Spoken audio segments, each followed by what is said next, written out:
लोकसभा चुनाव के बाद देश के हालात क्या होंगे इस बात का अंदाजा किसी को नहीं है, लेकिन बिहार में निजाम बदल जाएगा, सियासत बदल जाएगी और सियासतदान बदल जाएगा।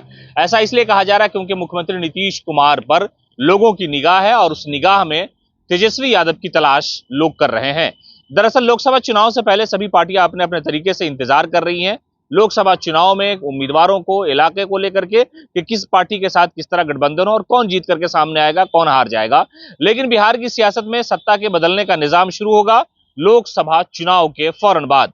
इसलिए कि नीतीश कुमार ने कई बार यह कह दिया है कि हमारा जो उत्तराधिकारी है वो तेजस्वी यादव है, यानी चचा भतीजे की सरकार मौजूदा समय में बिहार में चल रही है। और ऐसे में लोगों की निगाह है कि सत्ता का जो ट्रांसफर है वो लोकसभा चुनाव के बाद तेजस्वी यादव की तरफ हो सकता है। और मुख्यमंत्री नीतीश कुमार के साथ साथ लालू प्रसाद यादव दोनों काफी दिनों तक बिहार की सत्ता में रहे, हालांकि सुशासन के 18 साल मुकम्मल हुए और तेजस्वी यादव के साथ साथ नीतीश कुमार ने भी सब कुछ कहा, सब कुछ किया और कहा कि बिहार में जो कुछ भी हुआ वो हमने किया। और जो लालू प्रसाद यादव का दौर था उस दौर को भी लोगों ने याद किया। लेकिन ऐसा अंदाजा लगाया जा रहा है कि जैसे ही लोकसभा चुनाव खत्म होगा, परिणाम आएंगे, उसके फौरन बाद नीतीश कुमार तेजस्वी यादव को सत्ता सौंप देंगे। हालांकि पिछले बार चुनाव के दौरान भी उन्होंने कहा था ये मेरा आखिरी चुनाव है, तो उससे यह अंदाजा लगाया जा सकता है कि 2025 के चुनाव से ठीक पहले यानी लोकसभा चुनाव के फौरन बाद तेजस्वी यादव को बिहार के सीएम की कुर्सी नीतीश कुमार दे सकते हैं। और इस बात को लेकर के आरजेडी पहले भी कह चुकी है और लालू प्रसाद यादव की भी इच्छा है, ये ख्वाहिश है।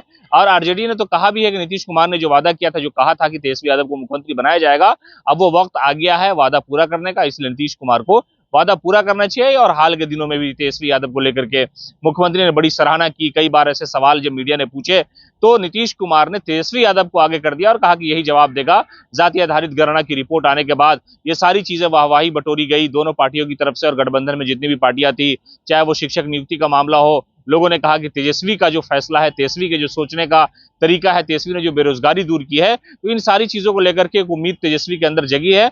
और मुख्यमंत्री नीतीश कुमार का जो आशीर्वाद है उनके ऊपर वो हमेशा से बना रहा है। हमने दिखाया आपको तस्वीर के किस तरह से जब शपथ ग्रहण समारोह राजभवन में चल रहा था, उस दौरान तेजस्वी यादव नीचे झुक करके अपने चचा यानी मुख्यमंत्री नीतीश कुमार का पांव छू करके आशीर्वाद लिया और तेजस्वी को नीतीश ने गले लगा लिया था। तो वहीं से ही ऐसा लग रहा था कि सत्ता जो ट्रांसफर होगी वो सीधा नीतीश कुमार तेजस्वी यादव को सौंपेंगे। और ये जो सौंपने का वक्त है, जो एक तिथि है, जो एक समय है, वो लोकसभा चुनाव के बाद तय हो सकता है। इसलिए कि लोकसभा चुनाव में दोनों पार्टियां एक साथ हैं और सीटों के बंटवारे को लेकर के इंडिया गठबंधन की मीटिंग लगातार जारी है और उसमें आरजेडी और जेडीयू सीटों का बंटवारा कर लेगी। और उसके बाद जब लोकसभा चुनाव का परिणाम आएगा उसके फौरन बाद हो सकता है कि तेजस्वी यादव को नीतीश कुमार सत्ता सौंप दें।